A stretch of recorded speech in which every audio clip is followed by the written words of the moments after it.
अब जब उसने वो किताब उठाई जो पढ़ के उसने आत्मा बुलाया था, उसमें आत्मा को कैसे भेजे ये लिखा ही नहीं था। Tidur lagi, ha?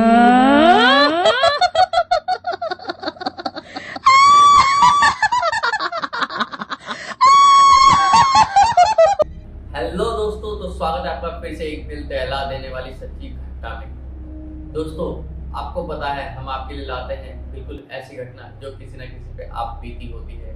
और आज की ये कहानी कुछ ऐसी ही है जो कि हमें खुद एक ऐसी लड़की ने सुनाई जो खुद एक ब्लैक मैजिक करती थी और आखिर में उसका अंजाम भी उसको ही भुगतना पड़ा। दोस्तों, जिसने हमें ये कहानी बताई है उसने अपना नाम बताने से मना किया है, तो हम उसका नाम बदल के स्वाति रख सकते हैं। तो दोस्तों, स्वाति जब 12 साल की थी, 12 साल की उम्र कोई ज़्यादा नहीं होती, उस टाइम में मान लो 5 या 6ठी क्लास में जब वो पढ़ती थी, तब से उसको ब्लैक मैजिक का शौक चढ़ा। अब बच्चे में इंटरेस्ट कहाँ से आया, कैसे आया, क्या देख के आया, ये तो कोई नहीं कह सकता, बट उसको ब्लैक मैजिक की किताबों में या वो जैसे फिल्में वगैरह देखती थी, थोड़ी स्टोरियाँ सुनती थी, उससे उस चीज में उसको उसका इंटरेस्ट बढ़ने लगा। मैं आपको बता दूं, स्वाति एक बहुत ही रईस फैमिली से थी, और आपको पता है रईस फैमिली में माँ बाप जो होते हैं वो अपने बच्चों को इतना ध्यान नहीं दे पाते। उसके मम्मी पापा दोनों ही जॉब करते थे। वो घर में रहती तो फैमिली के साथ थी, बट बिल्कुल अकेला फील करती थी। यहाँ तक कि उसको सोने के लिए भी अलग कमरा दिया गया था, क्योंकि बड़ी फैमिलियों में तो अक्सर यही होता है कि बच्चे जब हल्का सा उनमें दिमाग आ जाए, वो पेरेंट्स से अलग रूम मिल जाता है उनको, वो सब चीज़ अपना वहीं करते हैं, सोना वोना सब उनका वहीं होता है। तो वो घर में भले उसके माँ बाप थे, बट वो बहुत अकेली फील करती थी। मतलब उसको लगता था कि मेरा कोई नहीं है। अब उसने थोड़ी बहुत इधर उधर से कहानियाँ वो सुनती थी, उसको कहानियाँ सुनते सुनते ब्लैक मैजिक में अचानक ही इंटरेस्ट बढ़ गया। उसने ब्लैक मैजिक की किताबें पढ़नी चालू कर दी। आप सोच सकते हो, नॉर्मली जब इंसान 5वीं 6ठी क्लास में होता है तो क्या करता है, हम उस टाइम पेंसिल से पेन पे आए थे, लेकिन वो ब्लैक मैजिक पे आ चुकी। अब वो किताबें मंगवा के घर पे पढ़ने लगी और थोड़ी थोड़ी चीजें, मतलब उस ब्लैक मैजिक से थोड़ा थोड़ा कुछ ऐसा करने लगी। वो पढ़ के चावल ऐसे रखना है, स्टार बनाना है, गोला बनाना है, मतलब थोड़ा बहुत वो उस चीज में घुस गई, वो करने लगी। अचानक जब एक दिन उसकी मम्मी हॉल में बैठी हुई थी, तब ये किताब की डिलीवरी आई। और किताब की जब डिलीवरी आई तो उसकी मम्मी हॉल में थी, एकदम से स्वाति भाग के आई और उसने वो किताब ली जो डिलीवरी करने आए थे, उसको किताब ली और वो भाग के अपने कमरे में चली गई किताब को लेके। मतलब वो बिल्कुल नहीं रुकी मम्मी के पास। अब उसकी मम्मी को लगा ये क्या है, आखिर ये उससे छुपा क्या रही है। तो उसकी मम्मी ने प्लान बनाया कि एक बार मैं देखती हूँ ये कमरे में करती क्या है। हालांकि 11-12 साल की बच्ची पे कोई ज्यादा शक तो नहीं करा जा सकता किसी और चीज को लेके, बट फिर भी उसकी मम्मी को लगा कि आखिर ऐसा है क्या जो ये मुझसे छुपा रही है, जो मुझे नहीं बता रही। तो जब अगले दिन स्वाति स्कूल चली गई, तब उसकी मम्मी ने उसकी कमरे की अलग चाबी बना रखी थी। मतलब ये प्री प्लान था, उसने अलग से चाबी बना रखी थी, जबकि स्वाति के कमरे की 2 चाबी थी और वो दोनों सिर्फ 12 साल की बच्ची अपने साथ बैग में रख के स्कूल लेके जाती थी। बट उसकी मम्मी ने प्री प्लान पहले ही उन्होंने प्लान बना लिया था और एक अलग चाबी बनवाई और वो उसके कमरे में गई। जब उसकी मम्मी कमरे में गई, वो शॉक हो गई। उन्होंने देखा कि स्वाति के कमरे में कम से कम 5-6 बुक ब्लैक मैजिक की पड़ी थी, वो भी लगभग इतनी मोटी मोटी किताबें ब्लैक मैजिक की। अब उसकी मम्मी घबरा गई, ये क्या है। और सिर्फ किताबें ही नहीं, और भी कई चीजें उसके कमरे से मिली, जैसे कि बाल, रंगीन चावल, जैसे कलरफुल चावल के होते हैं, रेड, येलो, ऐसे चावल। उसकी कॉपियों में, मतलब जो नोट्स थे, ड्राइंग के नोट्स थे, उसमें उसने स्टार बना रखा था, जैसे गोला बना के स्टार, जैसे कि ब्लैक मैजिक वाले यूज करते हैं, कुछ उस टाइप का बना रखा था। अब उसकी मम्मी घबरा गई, ये है क्या। अब वो जॉब करती थी, घर में कोई रहता नहीं था, तो डांट कर तो रख नहीं सकती थी बच्चे को, मतलब उसे रोक नहीं सकती थी। तो उन्होंने सोचा कि मैं इसे बोर्डिंग स्कूल में भेज देती हूँ, क्योंकि बोर्डिंग स्कूल में आप सभी को पता है वहाँ पे आप ऐसा कुछ नहीं कर सकते। वहाँ पे खुद इंसान के रहने के लिए सही सी जगह नहीं होती, तो बाकी चीज़ें और क्या ही हो सकती है वहाँ पे। तो उसकी मम्मी ने उसे बोर्डिंग स्कूल में भेज दिया और वो बोर्डिंग स्कूल में चली गई। बोर्डिंग स्कूल में उसने अपनी 12th तक की पढ़ाई करी। वहाँ जाने के बाद वो इन सब चीज़ों से एकदम निकल गई। वहाँ पर उसको ऐसा कोई मौका नहीं मिलता था, एक्स्ट्रा किताबें नहीं मिलती थी, ना उसको ऐसा कुछ माहौल मिलता। भी बोर्डिंग स्कूल में एक ही रूम में लगभग 4, 5, 6 स्टूडेंट रहते, तो वहाँ पे ऐसा वो कुछ नहीं कर ही नहीं पाती थी, उसको मौका ही नहीं मिलता था। तो उसके दिल से ये सब ख्याल निकल गया। और एक तो बचपना था, बचपने से वो बड़े जवानी में आ चुकी थी, तो उसने ये सब चीज़ छोड़ दी। आफ्टर 12th अब उसके कॉलेज गई। अब वो कॉलेज में गई एक नई दुनिया में।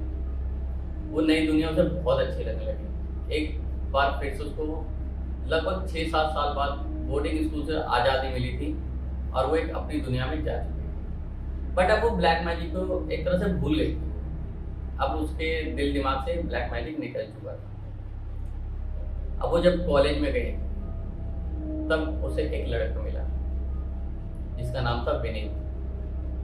और आप सबको पता ही है, अगर बच्ची शुरू से उसको माँ बाप का प्यार ना मिला हो, बोर्डिंग स्कूल में रही हो, अगर उसकी कोई अचानक से केयर करने लग जाए, उससे कोई बातें करने लग जाए, उसके साथ टाइम स्पेंड करने लग जाए, तो वो इंसान उसके लिए बहुत ही खास हो जाता है।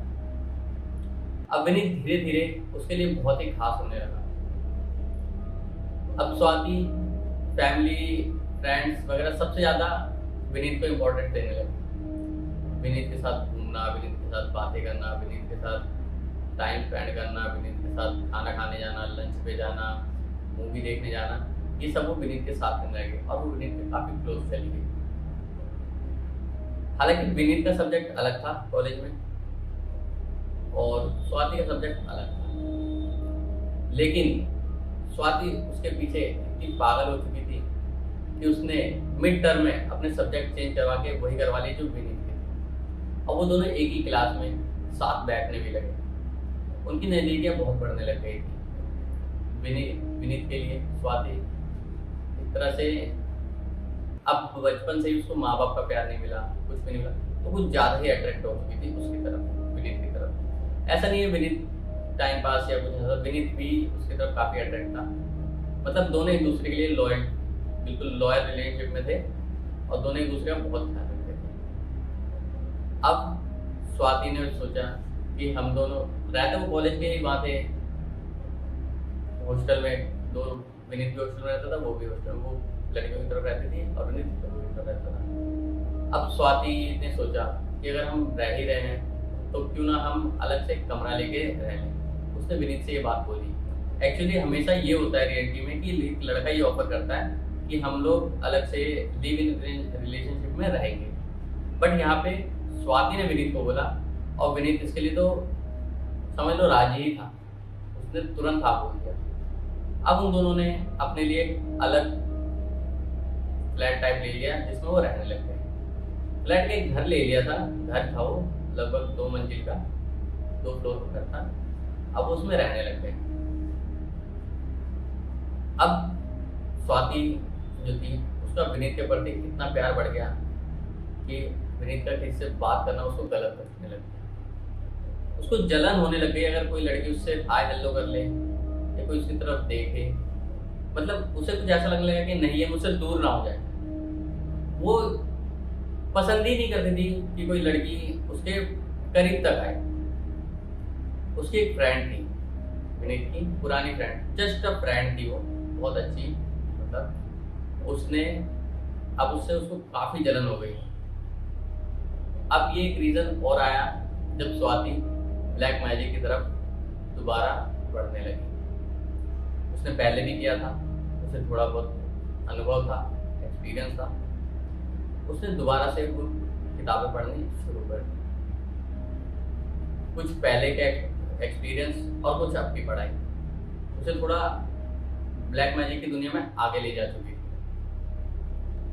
अब उसने ब्लैक मैजिक करना चालू किया। वो ब्लैक मैजिक तभी करती थी जब विनीत घर पे नहीं होता था, या विनीत कहीं पार्टी वगैरह में गया या किसी दोस्त के पास गया हुआ है, तब वो ब्लैक मैजिक करा के उसने उसकी जो बेस्ट फ्रेंड थी उससे उसको बिल्कुल दूर कर दिया। मतलब उन दोनों का बोलना चालना तक बंद हो गया, उसने ऐसा कर दिया। अब स्वाति को लगा कि मैं इसमें प्रोफेशनल हो चुकी हूँ, मतलब काफी आगे बढ़ चुकी, मुझे सब चीज आ चुका है। हालांकि उसकी एक गलती थी कि उसका कोई इस चीज में गुरु नहीं था। हर किसी को कुछ ना कुछ शौक होता है, किसी को पढ़ने का शौक होता है, किसी को घूमने का शौक होता है, लेकिन हर चीज में एक गुरु जरूर ही होता है। उसने ये चीज कभी नहीं सोची, उसने खुद को ही किताब पढ़ के प्रोफेशनल समझ लिया। अब उसके बाद जब भी अब कॉलेज में है विनीत, तो उसके पास जाहिर सी बात है दोस्त वगैरह बनते रहेंगे। उसकी जैसी कोई लड़की दोस्त बनती, फिर स्वाति को जलन होती और फिर वो वही करती। उसने सेम प्रक्रिया लगभग 7-8 लड़कियों पे किया और वो सब विनीत से दूर हो गए। मतलब विनीत का कोई गलत वो नहीं था कि हाँ कोई गलत माइंड में चल रहा है, ऐसा कुछ नहीं था, बट स्वाति बहुत ज्यादा डरने लग गई कि वो मुझे छोड़ के ना चलाए किसी की वजह से। अब एंट्री होती है एक नई लड़की की क्लास में, जो कि स्वाति से दिखने में अच्छी थी, पढ़ने में अच्छी थी और लगभग फ्रेंडली नेचर की थी, मतलब किसी से भी हंस बोल लेना। और वो विनीत के ग्रुप में आ गई और विनीत से मतलब उसकी दोस्ती यारी अच्छी हो गई, हाई हेलो से लगभग अच्छी हो गई, मतलब अब वो अच्छे दोस्त बन चुके थे। अब वो जब दोस्त बने, अब स्वाति पागल होने गई, मतलब उसको ऐसा लगा कि ये क्या हो रहा है, वो पागलों की तरह करने लग गई। उनका कोई ऐसा इंटेंशन नहीं था विनीत का और उसकी फ्रेंड का, बट ये उनके चक्कर में पागल हो गई। इसे लगा कि यार ये क्या हो रहा है, वो दिन रात उसके बारे में सोचने लगी कि इसका मैं क्या करूं, इसका मैं क्या करूं, इसका मैं क्या करूं। अब उसने बहुत बड़ा कदम उठाया। उसने बोला अब मैं इसे दूर नहीं करूंगी, मैं इसे पागल कर दूंगी काले जादू की मदद से। और उसने किया। जब उसने उस पर ब्लैक मैजिक किया, आप यकीन करोगे, एक हंसती खेलती लड़की, पढ़ने वाली, बिना टेंशन, जिसको कोई टेंशन नहीं, उसने एग्जाम से पहले 2 बार सुसाइड अटेम्प्ट किया। वो डिप्रेशन में इतना चली गई कि उसको सुसाइड अटेम्प्ट करना पड़ा और उसने ऐसे ही कॉलेज छोड़ दिया। और अब विनीत को ऐसा लगने लगा कि यार ये नॉर्मल तो नहीं है। 6-7 महीने के अंदर जो भी मेरे से बात करता है या जो भी थोड़ा दोस्त बनता है, उसके साथ या तो मेरी लड़ाई हो जा रही है या उसके साथ कुछ गलत हो जा रहा है। अब वो सोचने लगा ऐसा हो क्यों रहा है, और जब से स्वाति उसकी लाइफ में आई है तब से ही ऐसा हो रहा है। क्योंकि क्लासमेट ही जब सुसाइड अटेम्प्ट करे तब तो कहीं ना कहीं शक आएगा। अब वो स्वाति से दूरी बनाने लगा, मतलब उससे गैप मेंटेन करने लगा। अब वो ना वो घर में जाता अपने, जो उन्होंने किराए पे लिया था, जहाँ वो लिव इन रिलेशनशिप में रहते थे, स्वाति से झूठ बोलने लग गया वो। अब वो स्वाति से गैप, मतलब उसके साथ वो रहना नहीं चाह रहा था, स्वाति से वो दूरी बना रहा था। अब वो स्वाति उसे फोन करे, वो फोन उठाया, बोले मैं अपने दोस्तों के साथ हूँ, कोई सी भी सेल्फी भेज दे। ऐसे ही करते करते लगभग 1 महीना बीत गया। अब स्वाति सोच रही कि ऐसा हुआ क्या है कि मुझसे दूर जा रहा है। अब स्वाति और सोच में पागल होने लगी। एक बार जब स्वाति घर पहुंची, उसने बोला विनीत मुझे तुमसे कुछ काम है, प्लीज घर पे आओ। उसने बोला मैं नहीं आ सकता, मैं अपने दोस्तों के साथ हूँ। उसने बोला ठीक है, फोटो भेजो। उसने कोई पुरानी सेल्फी भेज दी स्वाति के पास। अब स्वाति को शक हुआ, स्वाति उसकी क्लास के बाहर पहुंच। उसने खिड़की से देखा, विनीत क्लास में ही। अब वो समझ नहीं रही कि वो करे तो करे क्या। उसे लगा ये मुझसे झूठ बोल रहा है, जिसके लिए मैं इतनी पागल हूं। उसने वहां दोबारा उसे फोन किया। उसने पूछा कहाँ हो? विनीत ने फिर बोला मैं अपने दोस्तों के साथ बाहर हूँ और मैं तुमसे बात करता हूँ। और उसने दोबारा से पुरानी सेल्फी भेजी। स्वाति ने उस टाइम कुछ नहीं बोला, वो वापसी घर आ गई। लेकिन अब उसने सोचा यार अगर मैं जिसके लिए इतना कर रही हूँ मेरे साथ ऐसा कर रहा है तो मैं इसे नहीं छोड़ूंगी। अब वहां पे इंसान की 2 कंडीशन आती है, या तो इंसान खुद को अकेला मंजूर कर ले कि मैं अकेला रहूंगा, या फिर वो उसके साथ उतना ही बुरा करना चाहता है जितना उसे फील हो रहा होता है। जो ये तीसरा होता है कि हाँ चलो अब मैं आईटी लाइफ अलग इंसान के साथ गुजार लूंगी, ऐसा बहुत कम लोग करते हैं। इन दोनों में से ही ज्यादातर लोग रास्ता चुनते हैं। तो उसने रास्ता चुना दूसरा कि मैं उसको एहसास दिलाऊंगी कि उसने मेरे साथ ऐसा क्या किया है, मेरे दिल पे क्या बीत रही है, मैं उसके दिल पे भी ऐसा जरूर बीतूंगा। अब वो घर तो आता नहीं था। स्वाति के लिए बहुत ही इजी हो गया था उसी घर में रह के आराम से ब्लैक मैजिक करना, उसे कोई डिस्टर्ब नहीं कर सकता था। तो उस घर में कोई आता ही नहीं है, विनीत आता नहीं था, तो उसे डिस्टर्ब कौन करेगा। अब वो उस लेवल पे जाने वाली थी जहां तक वो आज तक कभी गई नहीं थी। उसने अब डिसाइड किया कि मैं आत्मा को ही बुलाऊंगी। ये बहुत आगे की स्टेज होती है। अब वो किताबें लेके आई, उसने पढ़ाई करी कि आत्मा को कैसे बुलाया जाएगा। उसने किताबें पढ़ी, किताबों में जो जो भी प्रक्रिया लिखी अब वो करने लगी। 3 जानवरों का खून लेके आई, उसको उसने चावल में मिलाया, फिर उसने गोल बनाया, फिर उसमें स्टार बनाया, मोमबत्तियां लगाई, मतलब जो जो जैसा जैसा लिखा था वैसा वैसा वो करती गई। और करते करते उसने आत्मा बुला ली। हालांकि जब हम आत्मा को बुलाते हैं तो उसे हम पहले ही ऑफर कर देते हैं कि मेरा ये काम है और मैं इसके बदले में तुम्हें ये दूंगी या ये दूंगा। जो भी हमारी इच्छा होती है हम उसे बोल के बुलाते हैं कि हमारा ये काम हो जाएगा तो हम तुझे ये भेंट करेंगे। बट उसने पागलपंती में आत्मा से बोला कि अगर तुम मेरा काम कर दोगे तो जो तुम बोलोगे मैं वो करूंगी। उसको उस टाइम नहीं पता था कि वो क्या बोल रही है। उसने बोल तो दिया, लेकिन आगे उस पर ये भारी पड़ने वाला था। आत्मा आ गई, उसने आत्मा को बताया कि ऐसा ऐसा मेरे साथ हुआ है और मुझे ऐसा ऐसा ही विनीत को फील करवाना है क्योंकि मेरा बॉयफ्रेंड है। आत्मा ने अपना काम करना चालू किया। अब विनीत को अजीब अजीब से इल्यूजन होने लगे। उसे लगता था कि रोड पे चलते हुए स्वाति का एक्सीडेंट हो रहा है और वो भाग के उसके पास जा रहा है। जब वो वहां पहुंचता तो वहां पे वो नहीं मिलती। उसे लगता कि स्वाति छत से कूद गई और वो भाग के जाता तो वहां वो नहीं मिलती। अब वो एक दिन घर पे आया, उसने स्वाति को फोन किया। उसने स्वाति से पूछा तुम कहाँ हो? उसने बोला मैं तो अपनी फ्रेंडों के साथ हूँ। और उसने भी सेल्फी भेजी। वो उसे वैसा ही फील करवाना चाहती थी जैसा उसका फील हुआ था। उसने सेल्फी भेज दी। अब स्वाति उसको उसके घर के बाहर दिख रही थी। ये उसका इल्यूजन। वो स्वाति से बोल रहा है कि तुम मुझे मेरे घर के बाहर सामने ही दिख रही हो। उसने बोला नहीं, मैं तो यहाँ कॉलेज में हूँ अपनी फ्रेंडों के साथ। उसने बोला ये तो मुझे ही पता है क्योंकि मैं तुमसे फोन पे बात कर रहा हूँ और तुम मेरे सामने खड़ी हो सिर्फ। अब विनीत पागल सा हो चुका था। विनीत सोच रहा था ये हो क्या रहा है, मतलब उसका दिमाग काम नहीं कर रहा था, वो डिप्रेशन में जाने लगा। अब वो फोन पे ही उसने 2-3 बार ऐसा किया कि उसको जब भी लगता था कि वो सामने वो फोन करे तो वो सामने नहीं रहती थी, उसको वहम होता था कि वो मेरे सामने है।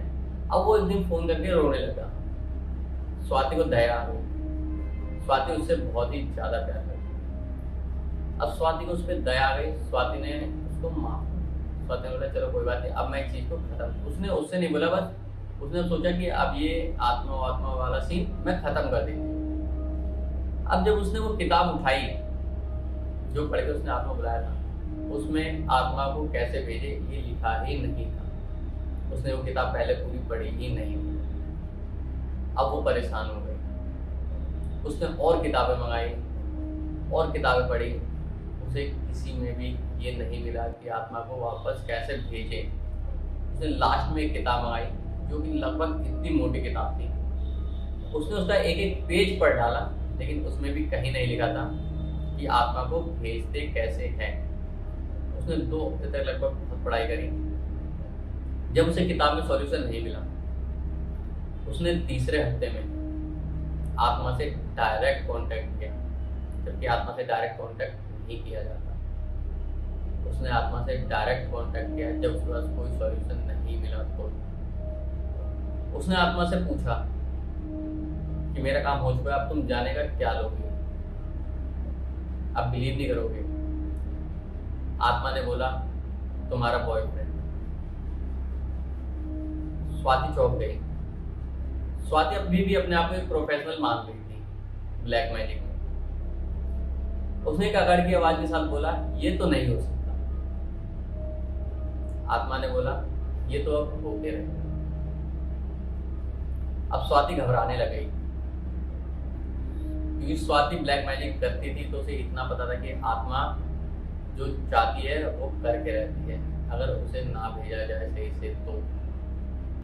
अब जब स्वाति नेक्स्ट मॉर्निंग उठी, जब वो ब्रश कर रही थी तो एक यूजुअली होता है कि ब्रश जहाँ पे करते सामने शीशा लगा होता है, तो ब्रश करते करते जैसे नीचे हुई उसको लगा कि जो मेरी परछाई है सामने जो शीशे में मैं दिख रही हूँ वो नीचे नहीं हुई।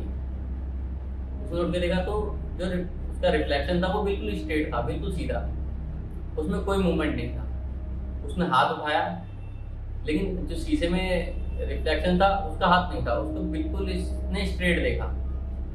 वो समझ गई कि ये वही है। उसने बोला क्या चाहिए तुम्हें, तुम जाती क्यों नहीं हो। उसने बोला मैं तुम्हारा बॉयफ्रेंड लेके ही जाऊंगी, चाहे तुम जो मर्जी कर लो। और इतने में शीशा टूट गया, क्रैक हो गया शीशा। वो वापसी अपने कमरे में आई, उसने जितनी भी ब्लैक मैजिक की किताबें थी ना सारी उठाई, और जहां उसने वो प्रक्रिया कर रखी थी ना, जो गोल बना के स्टार बना के कैंडल वैंडल लगा के, उसने सारी ले जाके वहां पे फेंक दी। तो जो क्रिया बनी हुई थी ना वो सब बिखर गई। और ब्लैक मैजिक की दुनिया में जब तक आप उस आत्मा को उसके वहां नहीं भेज दोगे तब तक वो क्रिया आप नहीं मिटा सकते, क्योंकि वो उसी क्रिया से आई है और वो उसी क्रिया से जाएगी। अगर उस क्रिया में कुछ हो जाता है या खराब हो जाती है तो वो आत्मा फ्री हैंड हो जाती है, मतलब अब उस पर कोई लगाव नहीं है तुम्हारा। अब वो आत्मा फ्री हैंड हो चुकी थी, स्वाति के बस से बाहर जा चुकी। उसने विनीत के दिमाग में, मतलब जो भी है आत्मा ने अपने थ्रू या थोड़ा बाहर के कैसे भी उसने विनीत के दिमाग में ये क्रिएट कर दिया कि यार स्वाति वजह से ही मेरे साथ ऐसा हो रहा है। उसने स्वाति पे थोड़ा चिल्लाया, मतलब वो स्वाति पे थोड़ा गुस्सा हो गया। जब वो स्वाति पे गुस्सा हुआ ना, स्वाति ने भी गुस्से में बोला हाँ ये मैंने ही किया है। आत्मा ने स्वाति से भी यही बुलवा दिया कि हाँ ये मैंने ही किया है। तब विनीत ने कहा मुझे तो लग रहा था कि यार जब से तुम आई हो ऐसा कुछ गलत क्यों हो रहा है। मैं ये सोच रहा था कि कौन गलत कर रहा है, मुझे क्या पता था कि तुम तो यार अपनी होके ही गलत कर रही हो मेरे साथ। और उसने वहां से स्वाति से अलविदा बोल दिया और बोल दिया मैं अब से तुम्हारे साथ नहीं रह सकता, रहो तुम अपने ब्लैक मैजिक के साथ। स्वाति आत्मा को देख सकती थी, विनीत नहीं देख सकता था। जब विनीत उसको बाय बोल के जा रहा था, आत्मा उसके साथ जा रही थी और साथ में ये बोलती हुई जा रही थी कि देखा मैं जीत गई। हालांकि उस टाइम तो विनीत चला गया, लेकिन कुछ टाइम बाद ही विनीत ने सुसाइड अटेम्प्ट कर लिया। जब ये बात स्वाति को पता चली वो बहुत ही ज्यादा बीमार पड़ गई। उसने खाना पीना छोड़ के वो डिप्रेशन में चली गई। उसे अपनी गलती का एहसास अब हुआ। उसे अब लगा कि मैंने बिना गुरु की चीज गलत करी है। ब्लैक मैजिक खेल नहीं है। उसने एक हंसता खेलता लड़का डिप्रेशन में डाल के सुसाइड अटेम्प्ट करवा दिया उससे। तो दोस्तों, अगर आप कोई भी काम करते हो तो उसमें एक गुरु का होना बहुत जरूरी है, ये बात ध्यान रखें। और आपको कैसी लगी स्टोरी हमें कमेंट में जरूर बताएं। साथ ही साथ अगर आपके पास कोई स्टोरी है जो सच्ची घटना है, आप मुझे इंस्टाग्राम पे सेंड कर सकते हैं। मैं डिस्क्रिप्शन में अपने इंस्टाग्राम का लिंक दे दूंगा। बाकी मिलते हैं अगली वीडियो में एक सच्ची घटना के साथ। धन्यवाद।